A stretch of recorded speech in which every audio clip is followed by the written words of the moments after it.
Global Risk Managers, Martin Mason, Rapid Runs Transportation, VP Sales and Marketing, and our dear colleague and friend, Lynn Pingle, the McKee Company CEO. Thank you, Kia. Actually, the office was closed when we went.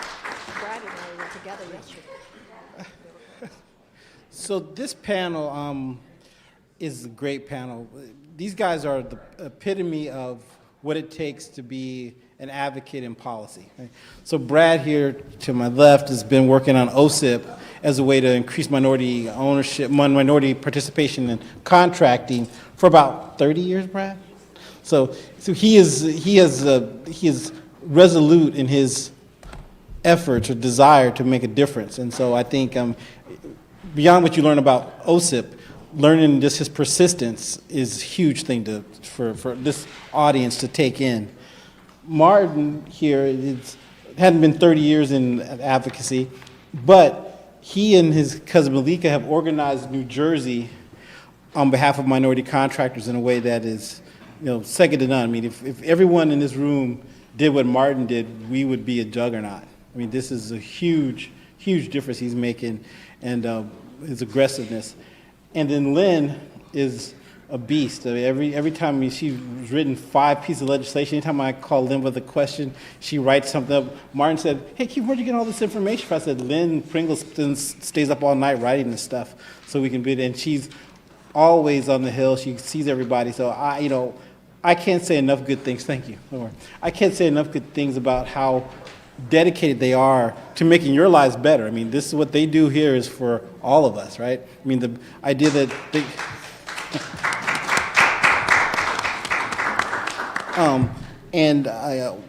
we're not going to learn that much. I mean, it's only 50 minutes, so you're not going to learn everything about government contracting here, but they will give you the overview, and then the number one thing is to participate, and their level of participation is what's critical for all of the things we're trying to do here. So with that, I'm going to start with Lynn, let her do a quick introduction, and then move to Martin, and then to Brad. Hi, everybody. I'm back. Lynn Pingle, CEO of McKee Company. We're about to talk about my favorite topic in the world, procurement and contracting. So I'm really looking forward to sharing what I know and sharing some of the legislation that we are proposing here in D.C. Thank you. Hi, my name is Martin Mason. I am your cousin, your uncle, your brother, and I'm going to share my story with you. We have a lot in common. If you find yourself in me, and I'm sure you will, then we'll move on together. Hey, I can't borrow some money, cousin Brad? I need a loan, cousin. Brother. Grab your microphone. I'm Brad Anderson with Global Risk Managers. I work with minority contractors across the country and public entities to try to help minority contractors do more infrastructure construction work. So Brad, I'm going to start with you. You're the first one to show me the federal government disparity study. So take a few minutes and talk about what the SBA found when it comes to minority contracting numbers, especially African Americans. Not much. Minority contractors, if you exclude women and Asians, make up about just 1%, if you're pushing it, of federal contracting across the board, from Homeland Security to defense to transportation. You said less than 1%. Less than 1. For blacks and Hispanics. Blacks, Hispanics, Native Americans. Combined.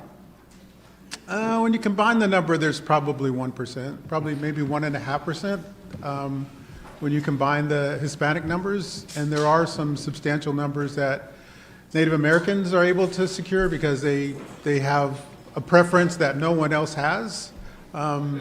So they are more successful than all the other minority communities, with the exception of women. Okay. Yes, sir. To clarify, is that the percentage of the dollars or percentage of the actual contractor? It's the percentage of the dollars that are spent in construction. It's the percentage that are spent in contracting. I have actual numbers. Can I submit that to the court? All right, because I was going to be like, how many of y'all are small businesses and how many get contracts from the government? Almost all of us, right? All right, this is how I fact check this, right? Minority-owned businesses represent 24% of eligible businesses for federal contracts. That's across the board, not just infrastructure. We only get 3%. To Brad's point, black-owned businesses receive just 1.3% of $774 billion in federal contracts. That's as of 2023. Hispanic-owned businesses got 1.8. There you go. Fact checked. DOL.gov and GOAO.gov. There you go. Go ahead, Brad. You asked me a question? Oh, you did. Okay. So, Martin, we started in New Jersey. So, what were the New Jersey numbers? All right, so I'll give you a different way of seeing this, right? As a small business owner, this is what really set me off. So 0.17% is the amount of contracts won by African Americans in the state of New Jersey, government contracts. 0.17. 0.17. Now that 10% of the eligible businesses are African American. We got 0.17. Let me give it to you a different way.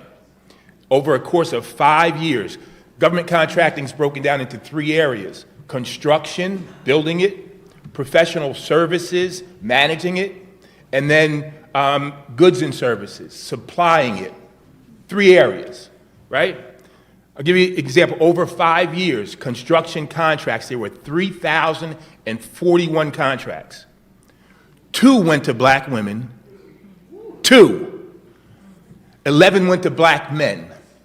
Out of 3,000? Out of 3,041. That's in construction. In professional services, 5,643 contracts. Over 5 years, 8 went to black women.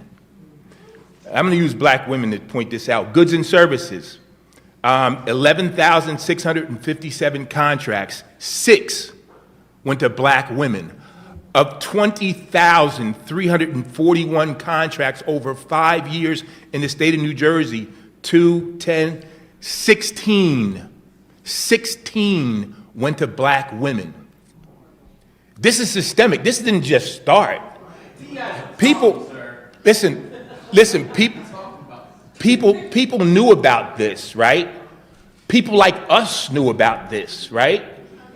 They knew about this. The governor knew about it. They did a study in 2017 for the Port Authority of New York and New Jersey, and the numbers were the same.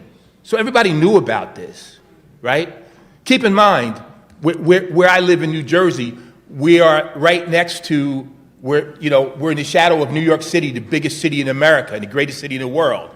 Behind us is Philadelphia. I think it's in the top 10, if not number 11, of the largest cities in the country, right? We have the 4th largest seaport. We have a top 10 airport. There's major contracts going on in the state of New Jersey. Major. Black women got 2, 10, 16 contracts out of 20,000. So here's what upsets me the most, right? Nobody told me this. As the boots on the ground, as somebody that owns a business, if someone said to me, or if someone said to you, look, you can try to get these government contracts if you want. Now, you're going to have to apply, and you're going to get these RPQs or whatever it's called. You're going to have to do these bids. You're going to have to do all this paperwork, and your chances of getting is like 1 out of 15,000 is your chance of getting one of these contracts. So if somebody told you that, why would you do it? You wouldn't. So what upset me the most, and what really set me off and launched me into doing what I'm doing now, is the fact that here's what I realized. I'm in a war, right? And ain't nobody coming to help. No politician, no organization, black or otherwise, nobody's coming to help. So I said, hey, listen, I ain't going down without a fight. So I'm going to contact people who must feel exactly like I do. And I'm going to see if I can put us together. And together we'll fight till the last. And thank God for Kevin, because he guided me through this and let me know what was possible. So it shouldn't be that I got lucky and somebody knew somebody introduced me to Kevin that I'm here, right? Because otherwise I would have nowhere to turn. So I want to make sure people have somewhere to turn, and people know what's going on, and people know what the truth is. But that's my story. Thanks. Yeah, thank you for sharing, and that brings me to a point to why do you think that those numbers are so low for the minority? You're asking? Anyone on the panel, but I just want to. I'll chime in after that. Yeah, I'll do this really quickly. I'll do this really quick because you're speaking my language, right? And I apologize in advance. I'm from New Jersey. We talk straight, no chaser. So some of this may go down a little hard, right?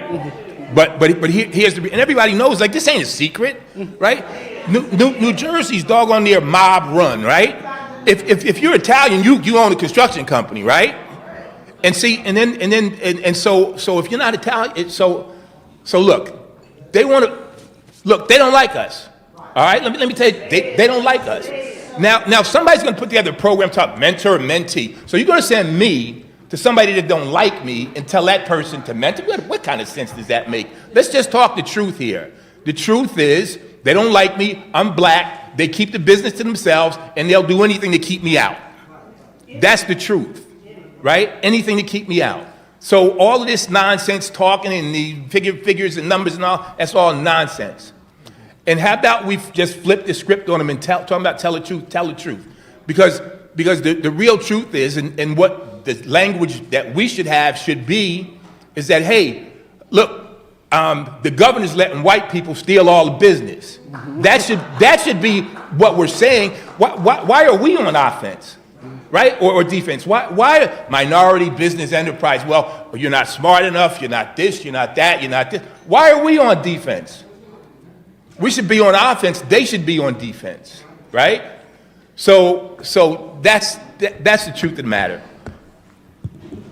All right. Lynn, as you talk your answer, talk about Minnesota. Someone use the Minnesota numbers. Yeah. So you guys have heard this too. One, you don't have capability. You can't do it. You don't have capacity. You don't have enough teams. You don't have people to do the work. You're hiring your brother, your sister, your bestie to show up, and then if they show up, they don't perform good enough, so you're going to have to do the work over. That's why we don't get contracts. That's what they claim, right? See, they don't believe that we're educated enough, that we actually know how to do the work. We actually know how to pick up a hammer. I'm going to give you my background. I may look cute and pretty with nails and heels, but I actually was into trades. I know how to pick up a hammer. I put up sheetrock, frame wall. I've worked in asphalt and in concrete, so don't come to me and tell me I don't know how to do the job. So what I've done in my life, as my career with Mackey Company, is I took all of that education and all that school in construction management, and I taught black and brown businesses in the state of Minnesota and nationwide. I have a network of about 4,200, predominantly black. Folks, 73% of my businesses are black people.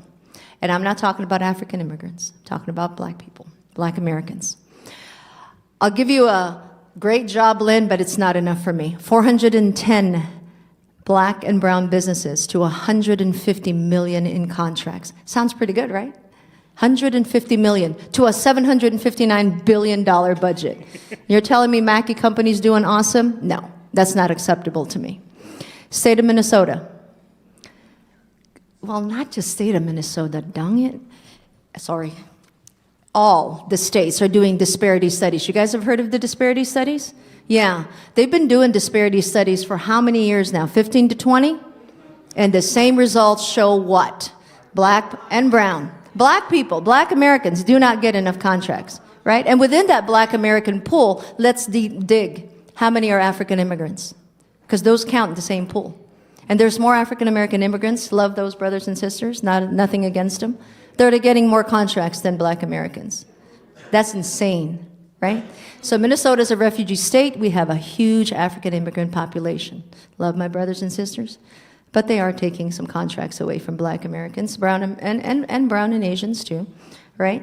And so when we look at, I'm going federal because my legislation is attacking federal, and I've written legislation for Missouri, Minnesota, Maryland, as well as New Jersey, like digging down to the statutes. In the state of Minnesota, we'll just go Department of Transportation. In the last 2 years, they finally met goal.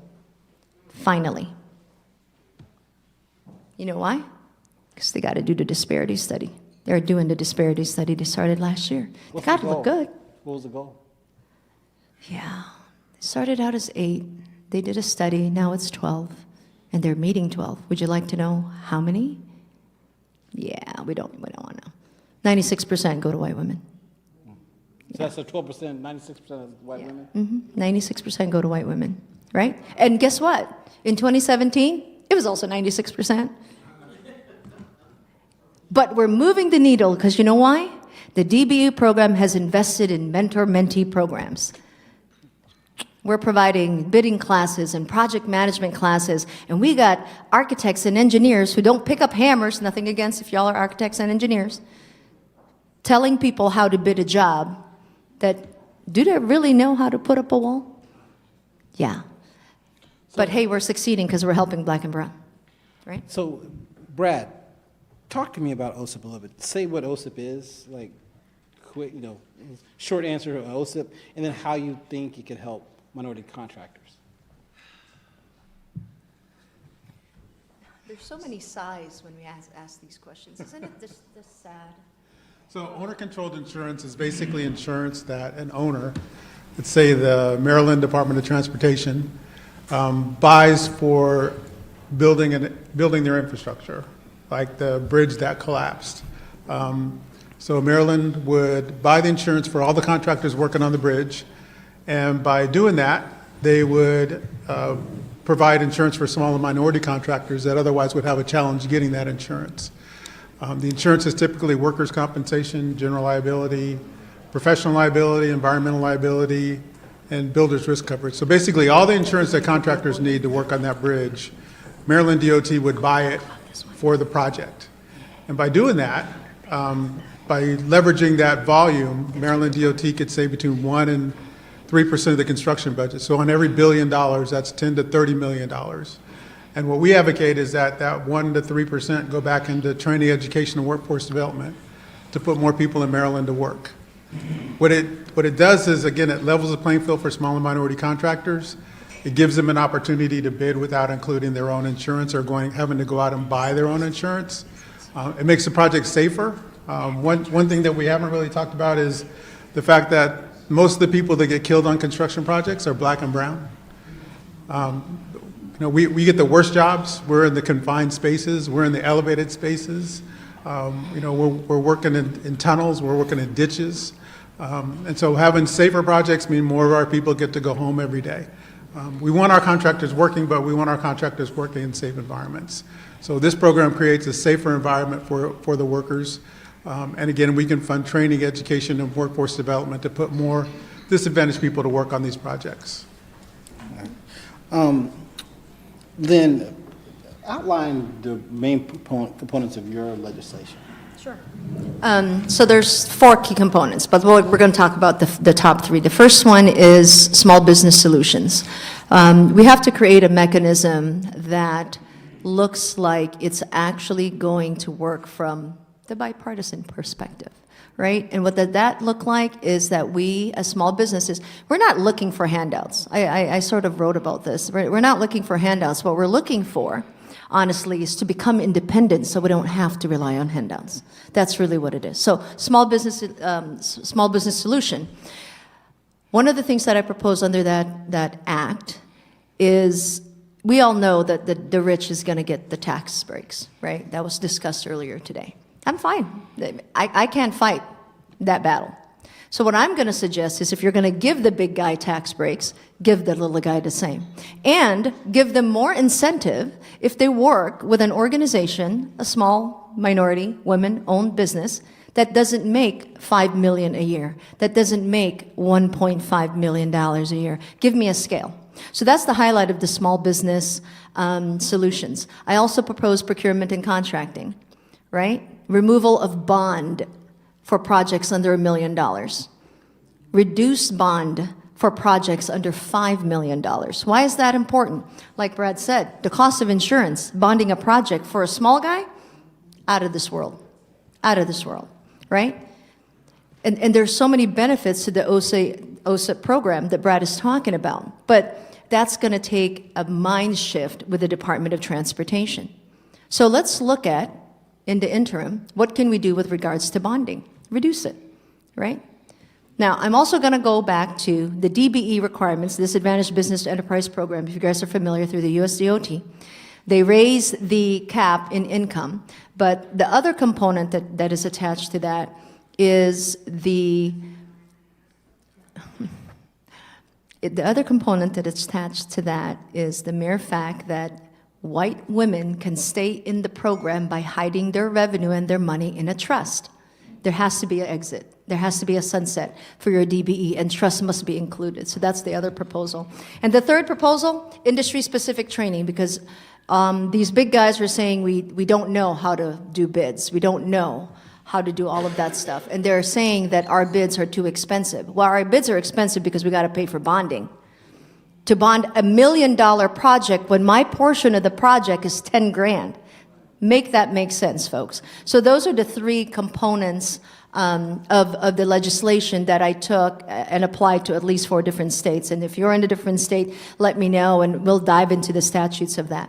I definitely want to talk about the race and gender neutral, if that comes up. We'll come back, but I thought we also had in that bill language for like the complaint process or the appeals process. Yes, I did. There's also a proposal in the procurement process where right now it's how bids are reviewed is, hey, you're neutral, I think, you're neutral, I think, you're neutral, I think, and then you're going to review all of the RFPs and the proposals that come into play. That's one. So what we propose in a bill is to put a committee together that's representative of an association, a small business, a big business, and somebody from the government agency that's pushing forth a bill, and create a committee. And let that be a governor-appointed committee so that it rotates within a cycle of 18 months to 24 months. Why is that important? Because every voice matters. And I'm not saying put all, communities of color on that panel, but we ought to have a bigger voice, particularly if it's a small business panel that's aiming, under $5 million in revenue. Thank you for reminding me. So,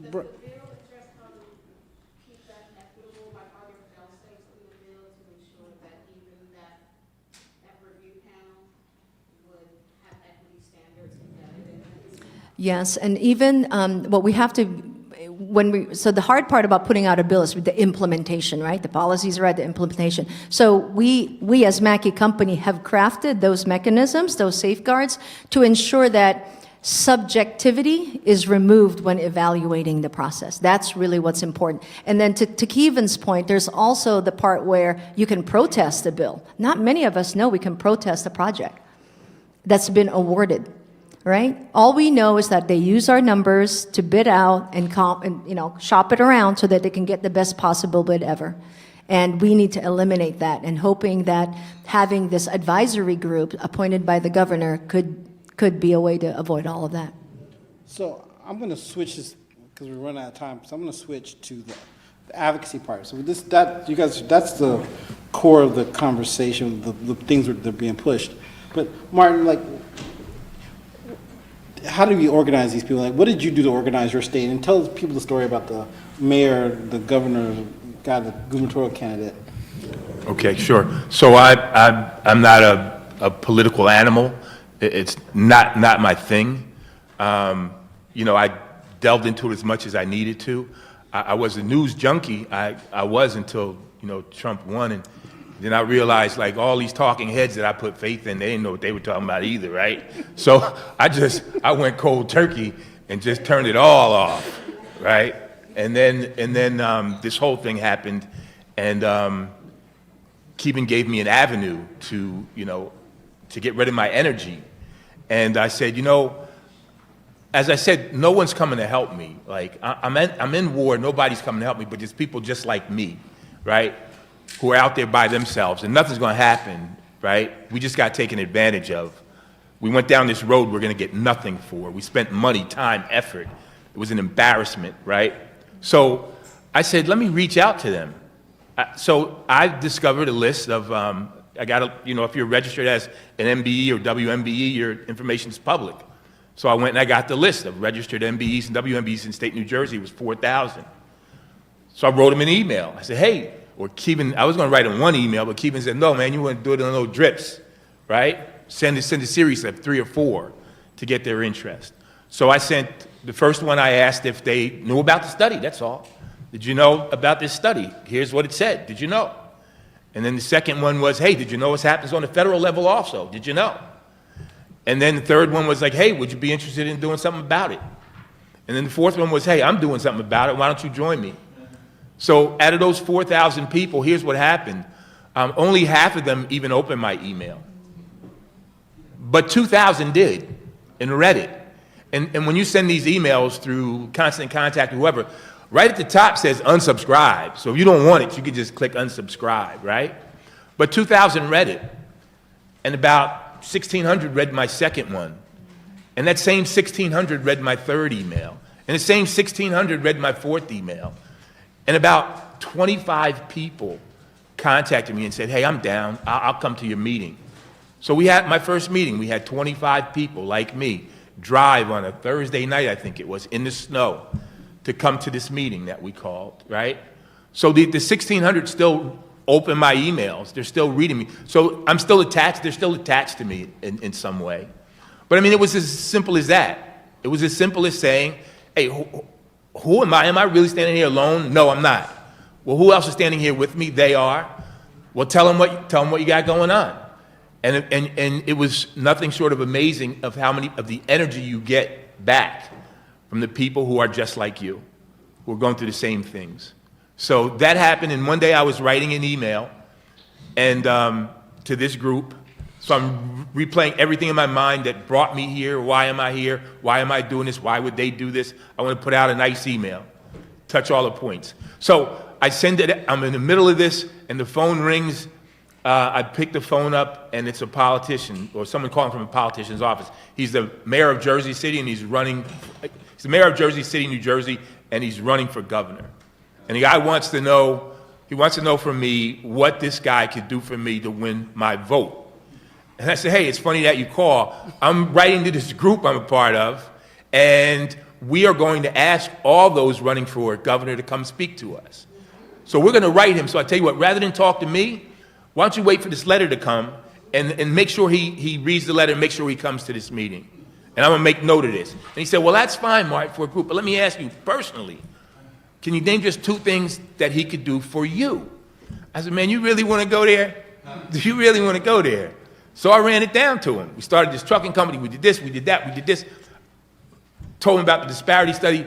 Before I knew it, he stopped dead in his tracks. The next thing you know, I hear, he's typing, hold on, Martin, tell me, say that again, say that again, say that again. He's typing all this stuff, and he's like, oh, I'm going to run this up the flagpole. I know they're going to want to talk to you, blah, blah, blah, blah, blah. So to make a long story short, I'm a political activist for 2 weeks.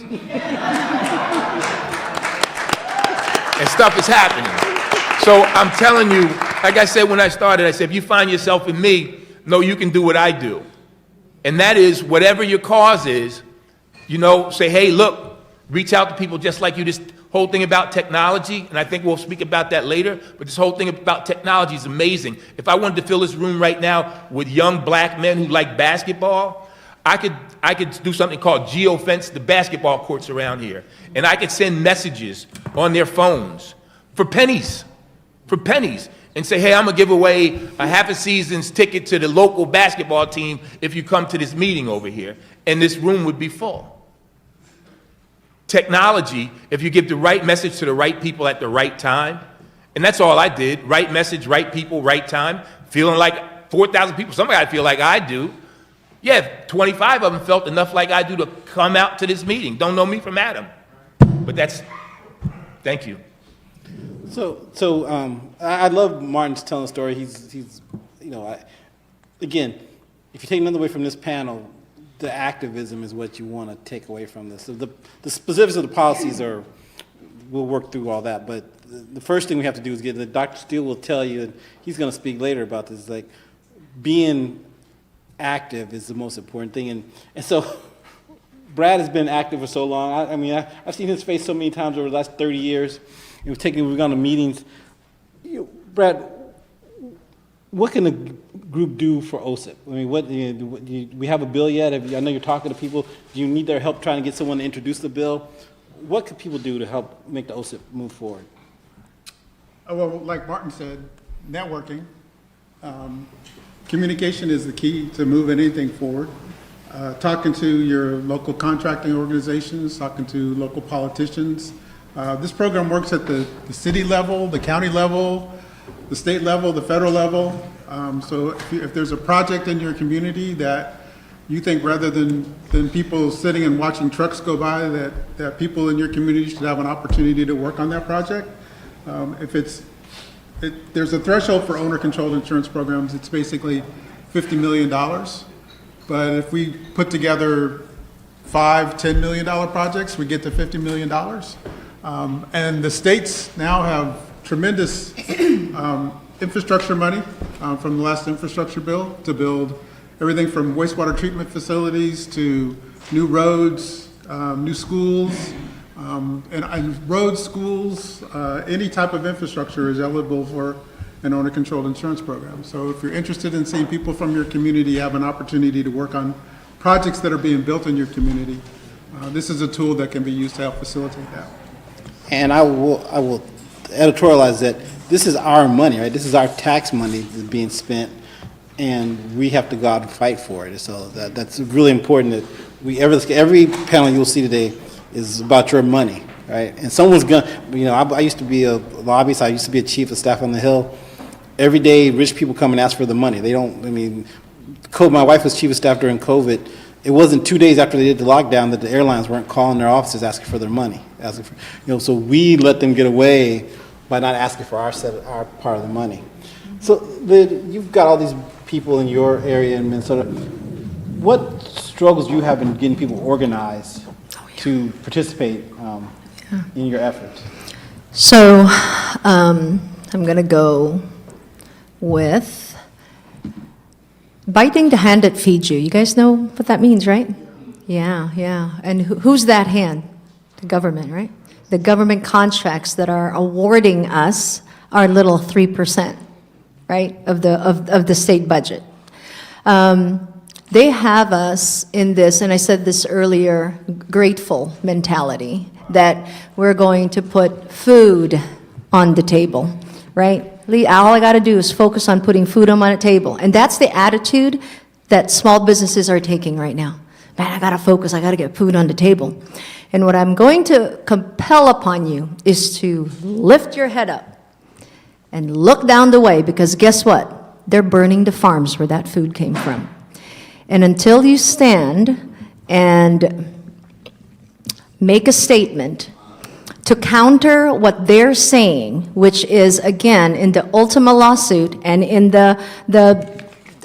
what is this called? The Mid-America Milling and Bagshaw Trucking lawsuit. They said, well, they're not really discriminated on.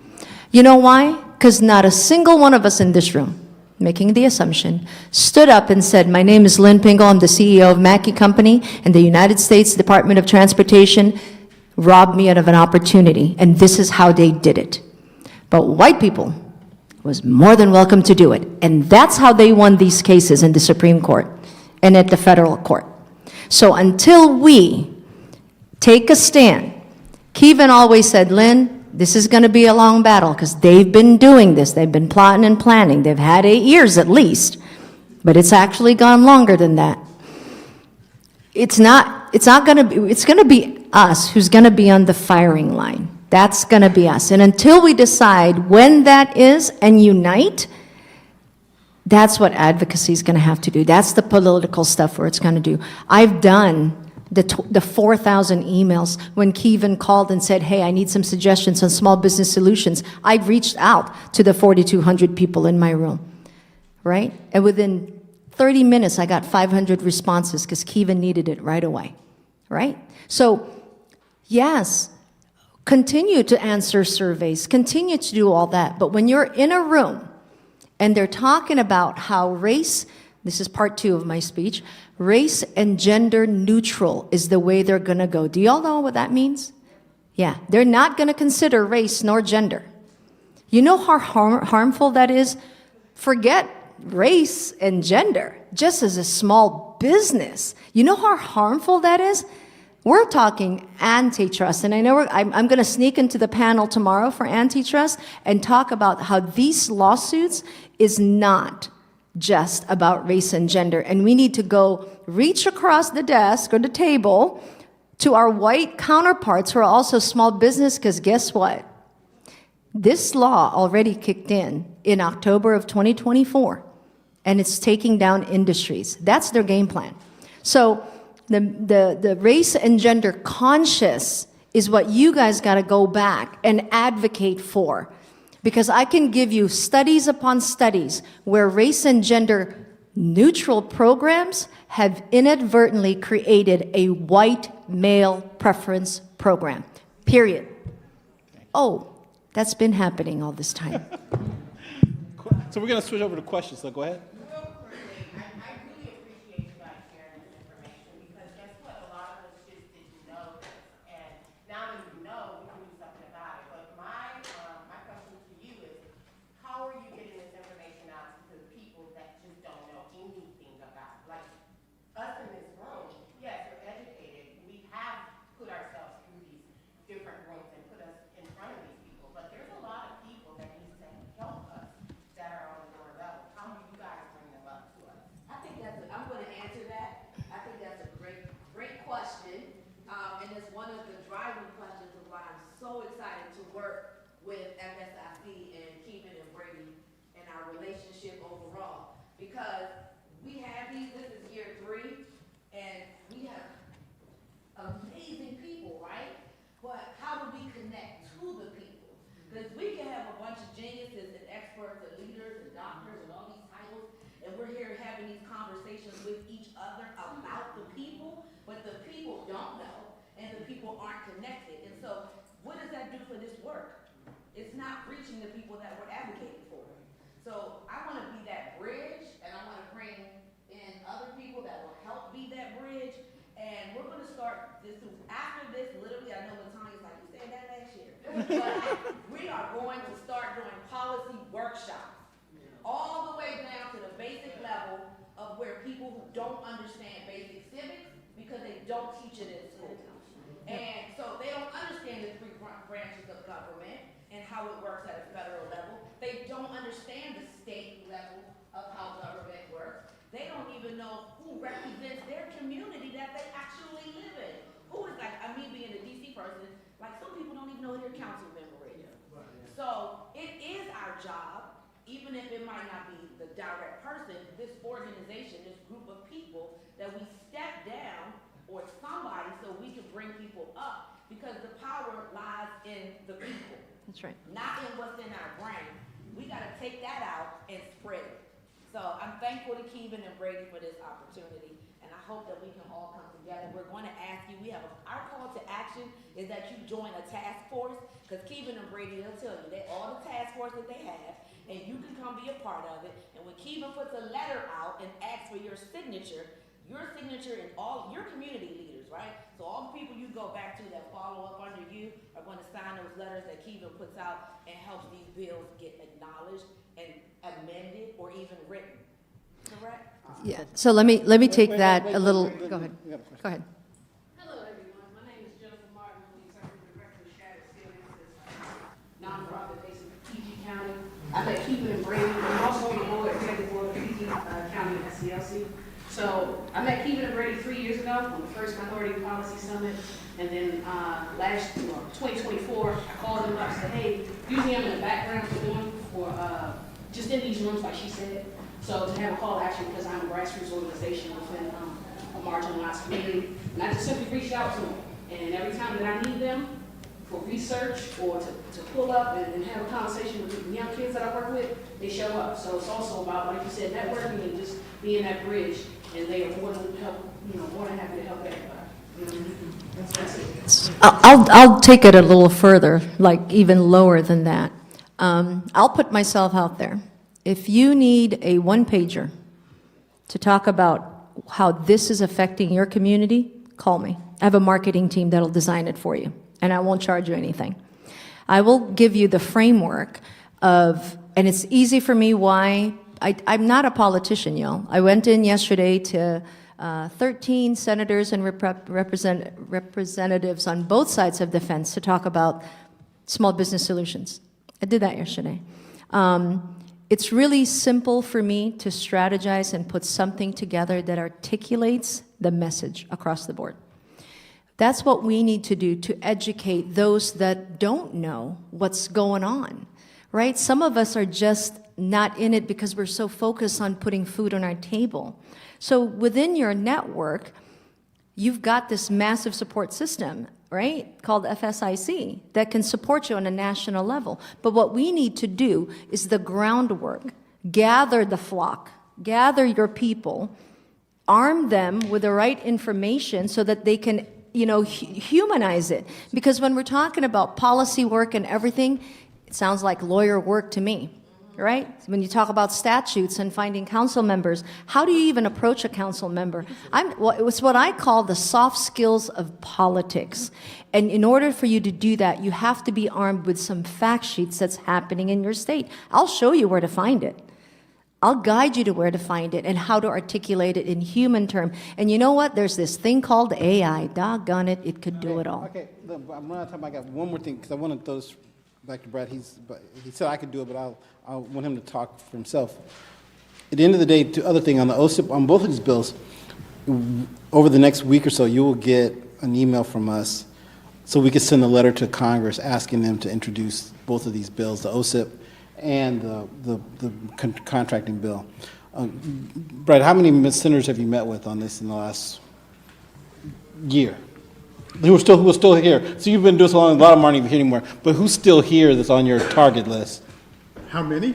Well, who are they? Who are the members of the Senate who are on Don't ask your me to list them, but it's probably 30. 30 members that you've reached out to? Yeah, mostly the blue states. The blue states are much more concerned about helping people of color. You've got the Republican states they're the ones that are pushing this anti-DE&I agenda. But there are a lot of people in blue states, a lot of Democratic governors that are trying to advance DE&I still and make opportunities for small and minority contractors. As I said, the program works not only at the state level, it works at the city and the county level. So if there's projects in your cities or your counties that you think you'd like to see more minority contractors working on, or opportunities for youth in your community to one day have a job as a contractor, let me know, and I'll be happy to work with you to see if we can put something together, make a presentation to your local politicians. And I'll volunteer Martin for this. If you need help organizing your community, like figuring out where to get your list of people to reach out to and how to set up, he and Malika are more than happy to help you out. So. Absolutely. No. If anybody wants to talk about, like I said, we're about to do some things on with technology for our organization, for us in New Jersey, about how to reach out to these people. We'll be doing ads on cell phones, television spots, the whole 9 yards. Because you can do all this stuff inexpensively, right? You can dial down who you want to speak to, and you can dial it down to a zip code. You can dial it down to a town. I could go after just churches. I mean, the technology that's out there is amazing. Right message, right people, right time. That's what we're going to do. And anybody wants to need help with that or talk about it, we'll be glad to do whatever we can. Yeah, I just kind of wanted to add, I think all three of you kind of touched on it a little bit, but the difficult truth is also that it's all of our responsibility to meet our community members where they are. And people often say, you're a senior executive, you're in this role, and why are you doing TikToks? Because I'm meeting people where they are and getting the message to them in the way that they can receive it.